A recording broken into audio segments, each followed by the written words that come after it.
कैसे हो दोस्तों, स्वागत है आपका डीप ओपिनियन के एक और वीडियो में। तो ये वीडियो थोड़ा डिफरेंट रहेगा। हम किसी मूवी सीरीज का एक्सप्लेनेशन या रिव्यू नहीं करने वाले। हम लोग आज बहुत ही बढ़िया सीरीज असुर के कैरेक्टर्स के ऊपर डिस्कशन करेंगे, मतलब एनालिसिस करेंगे।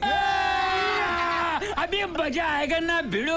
और डोंट गेट सो एक्साइटेड, हम लोग सूप की बात नहीं करने वाले। सूप के ऊपर हम लोग सबसे लास्ट में बात करेंगे, क्योंकि गुलाब जामुन आपको खाना खाने के बाद डेजर्ट में ही मिलता है। तो हम लोग स्टार्ट करेंगे निखिल से, उसके बाद धनंजय और उसके बाद नुसरत एंड नैना और फिर लास्ट में सूप। तो अगर निखिल की बात करें तो वो काफी ही सीधा बंदा है। उसको लाइफ में थ्रिल चाहिए होती है। वो एक रिपीटेटिव बोरिंग लाइफ नहीं जीना चाहता। जो केसेस वो सॉल्व करता है, वो केसेस को एज अ पजल देखता है। मतलब आपके आसपास में जो लोग चेस खेलते होंगे या तो फिर सुडोकू सॉल्व करता होगा, किसी को आपने देखा होगा, या फिर रूबिक क्यूब सॉल्व करते हैं, तो वो सब लोगों को वो चीज में थ्रिल मिलता है। वो जो पजल्स उनके सामने आती है, जो क्वेश्चंस उनके सामने आता है, वो सब चीजें उनके अंदर एड्रेनलिन रश डालते हैं और वो पजल सॉल्व करने के बाद उनको एक डिफरेंट टाइप का सेटिस्फेक्शन मिलता है। हमारा निखिल भी कुछ इसी कैटेगरी में आता है और इसी वजह से वो एक टीचर की बोरिंग लाइफ से फ्रस्ट्रेटेड हो जाता है। और जब उसको अपॉर्चुनिटी मिलती है फिर से सीबीआई के अंदर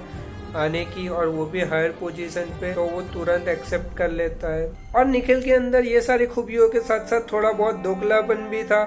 मैं निखिल को दोगला इसके लिए बोल रहा हूँ कि जब धनंजय राजपूत ने सूप को जेल में भेजा था जुवेनाइल होम के बदले, तब निखिल धनंजय राजपूत से बहुत ही ज्यादा गुस्सा हो गया। उसने अपने बाप को जहर देके मार दिया और उसकी शक्ल पे जरा सा भी गिल्ट नहीं था।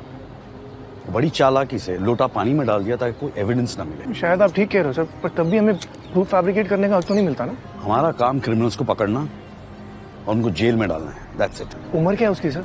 अगर अपने बाप को मारने की उम्र है तो जेल जाने की भी उम्र है। ये बर्थ सर्टिफिकेट फेक है। अरे देवा देवा देवा, मैं तो तेरे को हरामी समझता था, तो राम निकला रे, देव मानुस निकला रे। पर जब उसके खुद के ऊपर बात आती है, सूप उसको किडनैप कर लेता है और उसको खून करने को बोलता है, तो निखिल मान जाता है। मतलब वो पहले नहीं मानता, फिर बोलता है कि मैं तुम्हारे घर वालों को मार दूंगा। तो वो बोलता है कि प्लीज मेरी फैमिली को कुछ मत करना, मैं तुम जो बोलोगी मैं करूँ।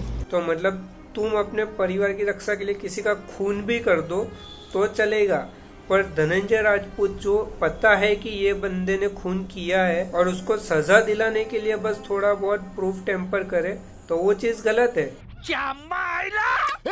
सबसे पहले जब निखिल फिर से सीबीआई ज्वाइन करता है और उसको धनंजय राजपूत का केस सौंपा जाता है, तो वो अपने बदले की आग में सबूत जुटाता है और उसको जैसे ही सबूत सब इकट्ठे होके एक स्टोरी कंक्लूड करता है और वो सच साबित होती है सबूत के साथ, तो वो धनंजय राजपूत को बिना कुछ और सोचे समझे जेल में भेज देता है। और इवन जब आप धनंजय राजपूत और निखिल की बातचीत भी सुनोगे तो निखिल कॉन्स्टेंटली पास्ट को लेके धनंजय राजपूत को टॉन्ट मारता रहता है, लॉजिकल रीजनिंग देने के बजाय। एविडेंस को फैब्रिकेट करना कितना आसान, ये तो तुम जानते हो ना। आपसे बेहतर नहीं जानता sir. It's not what the evidence says, it's always what the evidence means.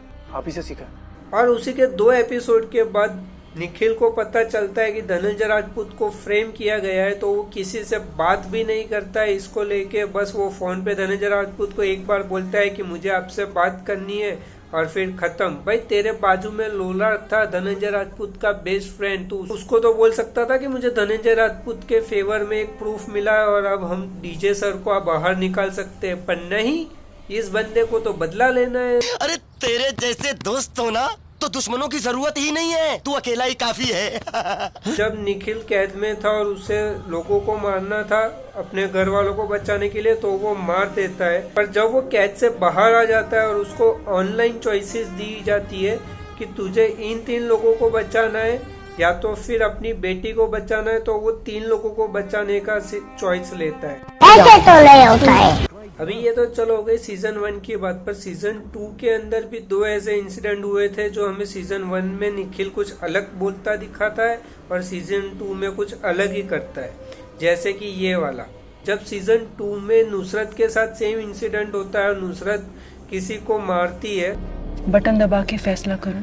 अब भी निखिल नुसरत को ऐसा नहीं बोलता कि हाँ मैं भी इस सिचुएशन से गुजर चुका हूँ और मैंने भी वही किया था जो तुमने किया, तो तुमने कुछ गलत नहीं किया ऐसा करके उसको कॉन्सल करने के बजाय विश की मैंने भी यही किया होता तो रिया होती। इससे बड़ा दोगलापन का प्रूफ और क्या चाहिए भाई। तू अपनी बेटी के लिए 2 लोगों की जानें ले चुका था और अभी यहाँ पे दुनिया के सामने अच्छा बन रहा है कि काश मैं अपनी बेटी को बचा पाता। बड़ा हरामी हो बेटा। हमने जो पहला एग्जांपल दिया था उसमें निखिल के पास ज्यादा टाइम नहीं था, वो केस में इन्वॉल्व था और उसकी वजह से वो बाकी लोगों को बता नहीं पाया कि धनंजय राजपूत निर्दोष है। पर जब सीजन 1 के एंड में सब खत्म हो जाता है, धनंजय राजपूत भी बाहर आ जाता है, मतलब वो ऑफिशियली बाहर नहीं आता पर पता चल जाता है कि ये इतना सब कांड हुआ है, ये सूब ही एक्चुअली में ये सब कुछ करवा रहा था। उसके बाद भी निखिल वो सबूत सबके सामने नहीं बताता कि धनंजय राजपूत ने अपनी बीवी का खून नहीं किया है। उसके बाद भी सीजन 2 में ये वाला सीन जब निखिल और धनंजय राजपूत एक दूसरे से मिलते हैं कन्फ्रंट करने के लिए, मैं जानता हूँ उसे शुभ ने नहीं मारा। And I guess then justice is served. जिसे आप जस्टिस समझ रहे हैं ना, दैट्स कोल्ड ब्लडेड मर्डर। ठीक है फिर पिछली बार की तरह झूठा केस बना के अरेस्ट कर लो। मतलब अभी तक निखिल ने वो चीज सबको बताई नहीं है कि धनंजय राजपूत को फ्रेम किया गया था, उन्होंने अपनी बीवी को नहीं मारा। और इसका एक और प्रूफ भी है, जब पॉल जो आता है, हमारा रसूल को पकड़ना बहुत जरूरी है। हम एक क्रिमिनल केस वाले सस्पेंडेड ऑफिसर की बात क्यों माने? अभी तक वो इन्वेस्टिगेशन चल रही है। अगर वो बात निखिल ने बता दी होती तो वो इन्वेस्टिगेशन वहीं पे रुक जानी चाहिए थी, पर वो नहीं बताता है।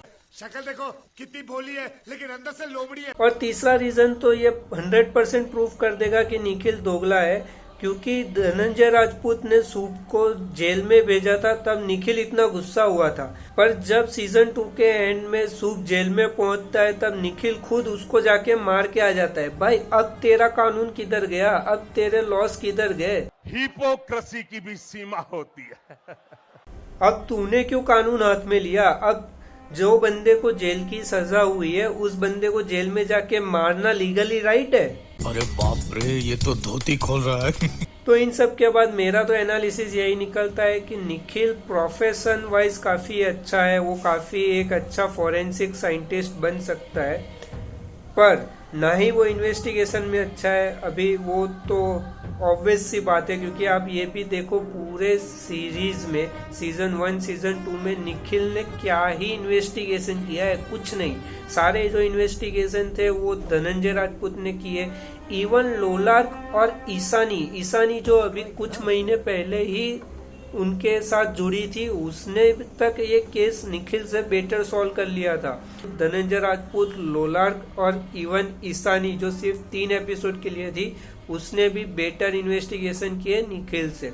तो वो सिर्फ एक अच्छा फॉरेंसिक साइंटिस्ट है, ना ही उससे इन्वेस्टिगेशन होती है, और मोरल वैल्यूज में तो वो भयंकर लेवल का दोगला है। तो अगर आप मेरी बातों से एग्री करते हो तो सब्सक्राइब जरूर कर देना, लाइक भी कर देना, और अगर आप डिसएग्री करते हो तो कमेंट में जरूर बताना कि आपको निखिल के बारे में क्या लगता है और ऐसा क्यों लगता है।